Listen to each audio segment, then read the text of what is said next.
Our news is brought to you by Alive. Coming up tonight, a newborn baby found abandoned. Plus, a man dies in a traffic fatality in Grand Bahama. And there's optimism that January will see an increase in hotel bookings.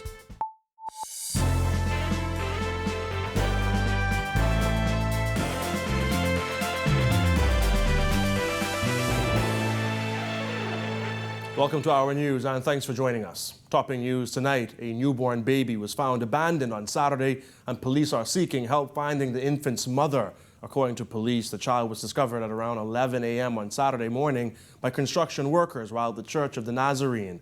Officers say the child was wrapped in a blanket and its umbilical cord was still attached. The child was taken to hospital for medical attention. Police trying to find the child's mother. Anybody with any information are asked to contact them. Meanwhile, a juvenile male is in hospital after he was shot while he and his mother visited the mother's friend. According to police, the incident occurred shortly after 10 on Jackfish Drive. Officers were alerted to reports of gunshots, and while they responded, came across a private vehicle on its way to hospital with a juvenile male suffering from apparent gunshot wounds. Police say while the pair were visiting the mother's friend, a small vehicle with 2 occupants pulled up and opened fire on them. The boy is listed in serious condition. Police on Grand Bahama are investigating a traffic accident that killed a man on Saturday. Assistant Superintendent Alfonso Pinder says police got word of a 2-car collision at around 6 p.m. and responded.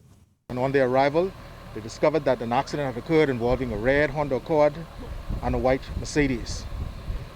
Information thus far is that the driver of the red Honda Accord succumbed to his injuries. 2 of his passengers were taken to hospital. The driver of the white Mercedes has also been taken to hospital. Officers of the fire department were called to the scene and assisted in the extraction of both drivers using the jaws of life. Pinder urged members of the public to drive safely during the holiday season. This brings our traffic fatality to 10 for the year so far. Persons who have lost their life as a result of traffic accident. We want to urge members of the public please to drive with extreme caution and care. We understand that this is the Yuletide season, and we want to urge you please, if you are visiting family members, please remember that we're still under COVID-19, and we want you please to arrive safely. Meanwhile, there was a traffic fatality on ABACO last night. Reports are that shortly after 11 p.m., police were called to the SC Boodle Highway just east of the Little Abaco Bridge, where an accident occurred involving a 2000 T-Rex Queen truck driven by a lone male driver. The driver apparently lost control of the vehicle that overturned and was ejected from it. He was later pronounced dead by the doctor at the Marsh Harbor Clinic. The Ministry of Health confirmed 11 new cases of the coronavirus on Saturday. 5 of those cases were on New Providence, 4 on Grand Bahama, 1 on Eleuthera, and 1 on Abaco.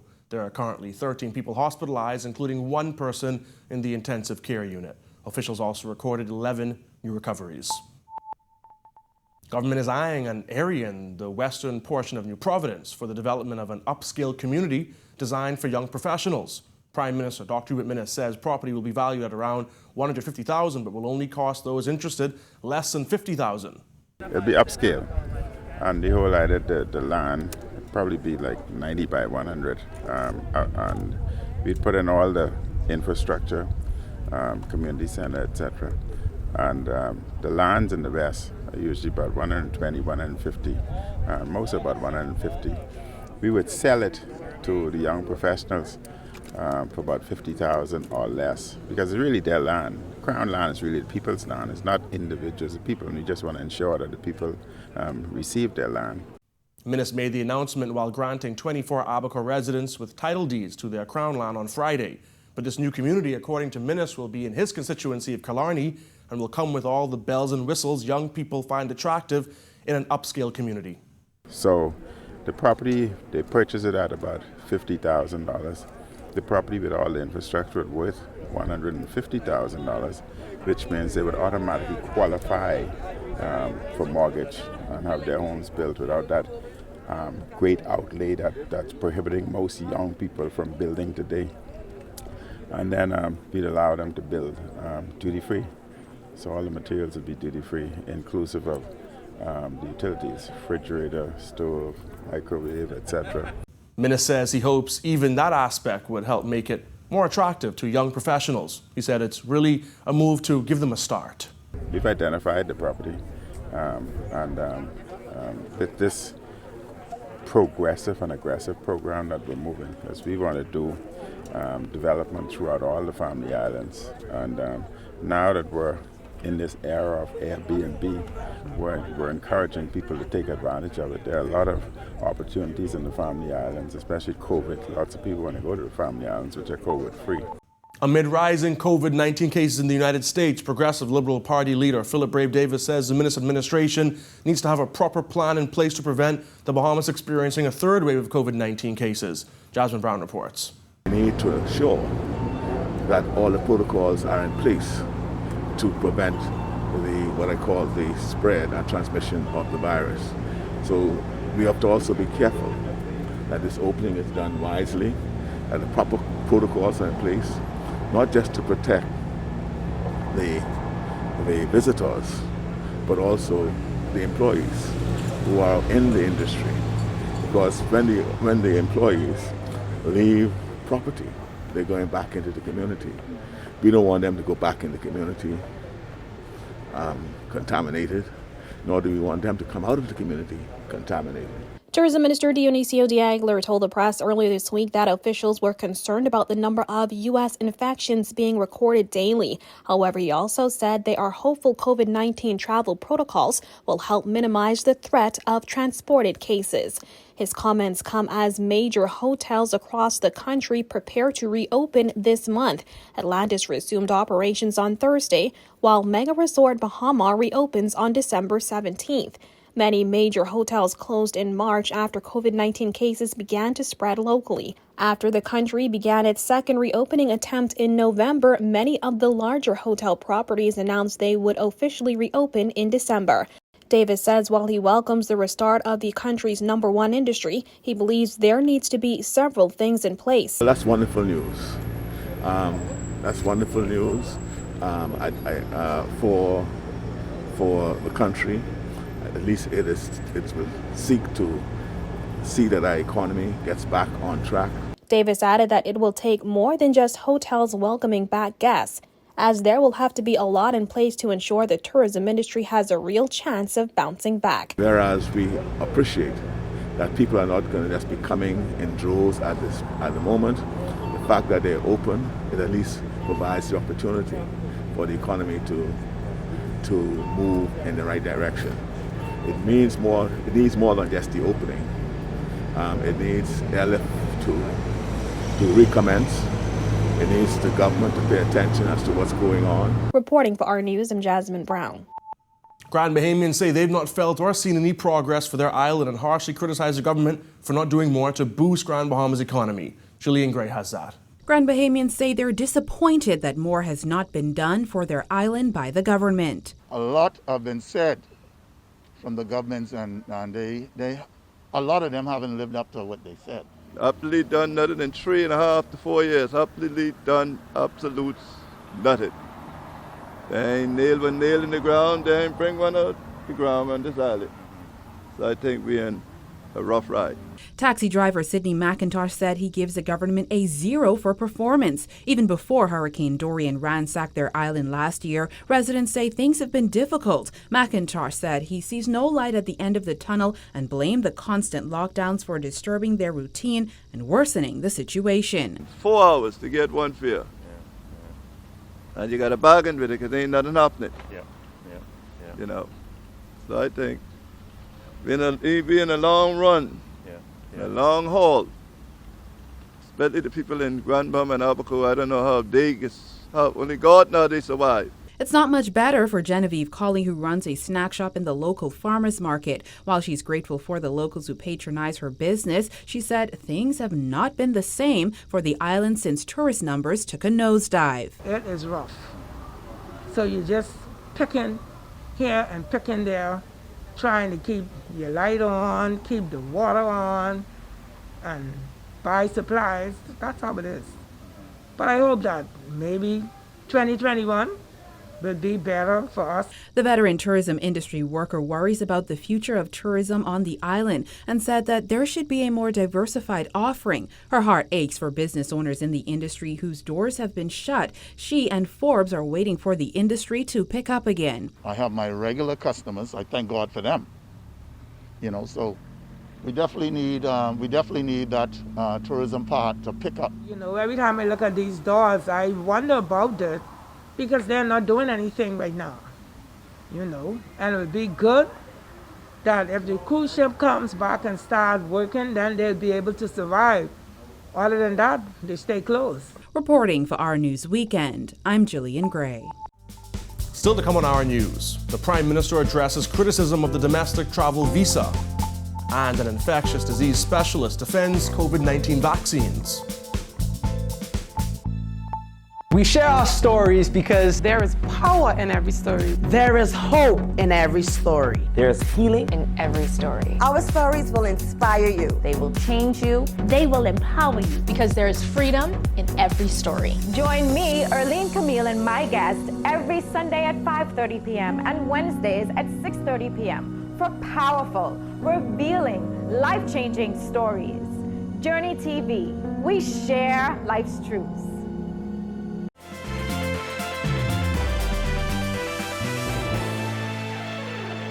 Welcome back.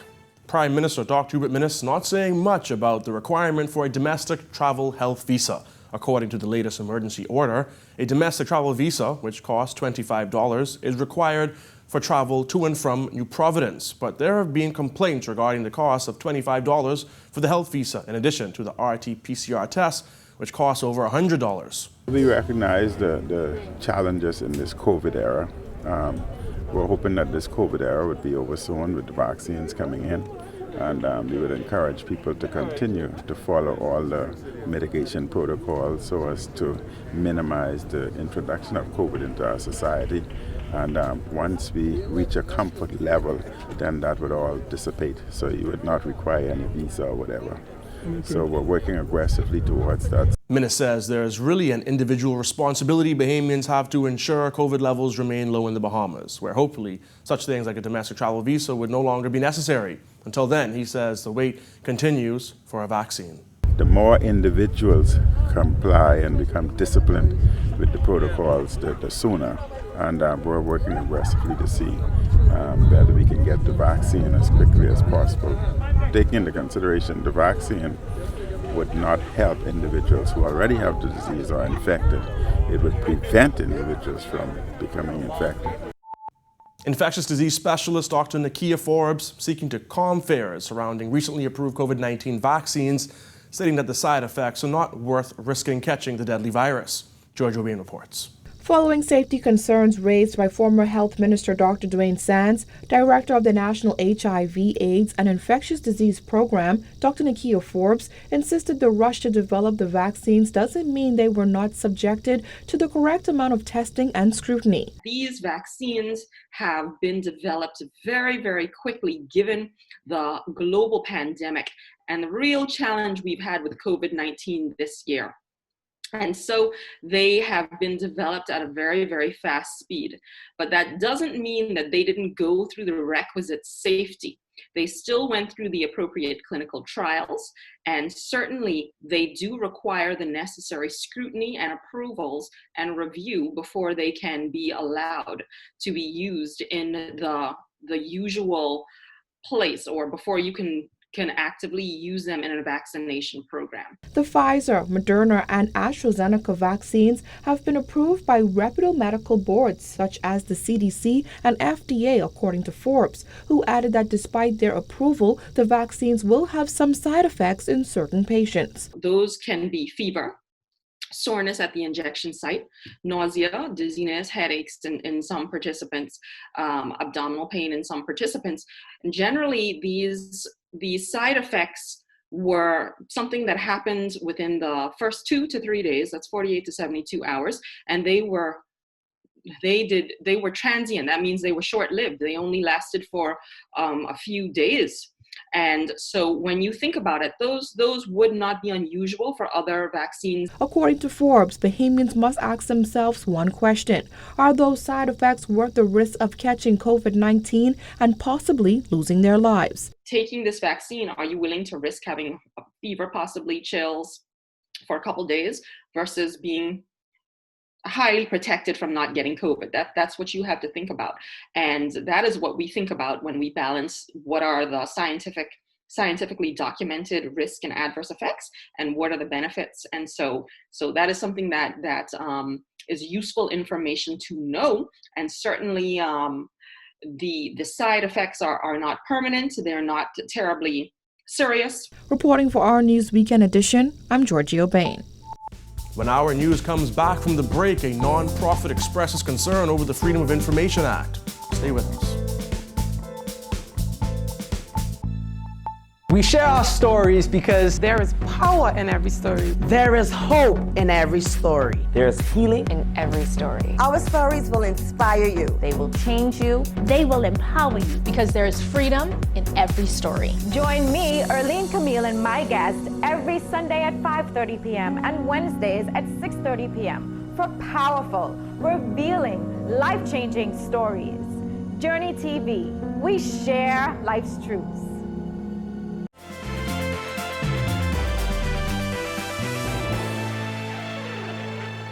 Welcome back. The Organization for Responsible Governance is sounding off on the long delay for a number of crucial pieces of legislation, namely the Freedom of Information Act. According to Executive Director Matt Aubrey, if they're not advanced, parliamentarians will leave the country with less capacity. Bertie McDermott reports. There is a real risk that long-promised legislation to improve transparency will not be passed before the 2022 general election, according to Organization for Responsible Governance Executive Director Matt Aubrey. That long-anticipated legislation include the Freedom of Information Act, which was passed back in 2012, and the Ombudsman and Integrity Commission Bill, which were both tabled in Parliament in 2017. According to Aubrey, the window for action is small. Because a lot needs to happen once they're passed. The enactment of all require different structures and decisions and regulations and pieces that are put forward. So it needs to happen as soon as possible, or there's a great risk that they will not be passed before the next election. During the run-up to the 2017 general election, the FNM, led by party leader Dr. Hubert MINNIS, campaigned on a platform of transparency and accountability, promising wide-ranging legislation to stamp out corruption and improve public access to information. However, nearly 4 years into its term, much of that has been at a standstill. Aubrey says it seems the bills are not a legislative priority at this time. The Ombudsman Bill and the Integrity Commission Bill were tabled in November 2017 and have not been debated since. They continue to be on the legislative agenda, but have not been brought forward for second reading or debate. The Freedom of Information is enacted, or partially enacted, rather. And what we've understood is that they're looking to bring aboard an information commissioner who will then roll forward with the further enactment of the pieces of legislation that need to be put in place. While acknowledging the tragedy of Hurricane Dorian and the hardship brought on by the COVID-19 pandemic, Aubrey says if these issues are continuously placed on the back burner, it will leave Bahamians in a vulnerable position. By not moving forward, they leave us in times of crisis with less capacity. In the time of COVID, if you make the argument that the emergency orders are in place because that allows government to do what it needs to be done to keep the citizenry safe, well, then you also need a check and balance. And the Freedom of Information Act is one of those checks and balances that empowers citizens to understand what government information is being used to make certain decisions. Reporting for our news, I'm Berthany McDermott. There's optimism over January's hotel bookings. That's coming up when our news returns. We share our stories because there is power in every story. There is hope in every story. There is healing in every story. Our stories will inspire you. They will change you. They will empower you because there is freedom in every story. Join me, Erlene Camille, and my guest every Sunday at 5:30 p.m. and Wednesdays at 6:30 p.m. for powerful, revealing, life-changing stories. Journey TV, we share life's truths.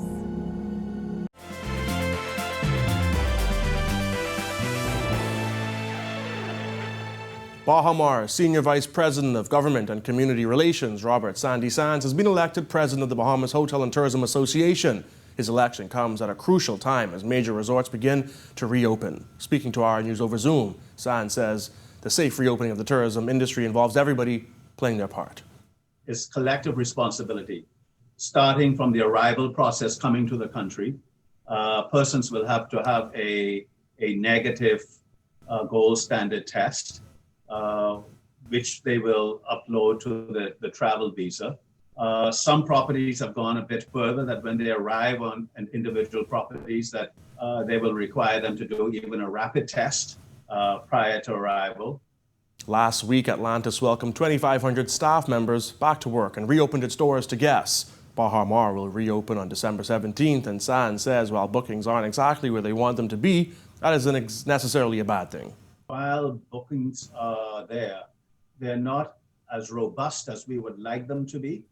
I think that we see business starting off softly, but that's not a bad thing because we're going to be new at this in this COVID environment. But we do see optimism in the first quarter of 2021, where the demand for a Bahamian vacation is growing daily. Thank you for joining us for Our News Tonight. To catch our news on the go, download the Rev Go Play app. On behalf of the entire news team, I'm Jared Higgs. Have a beautiful evening, Bahamas.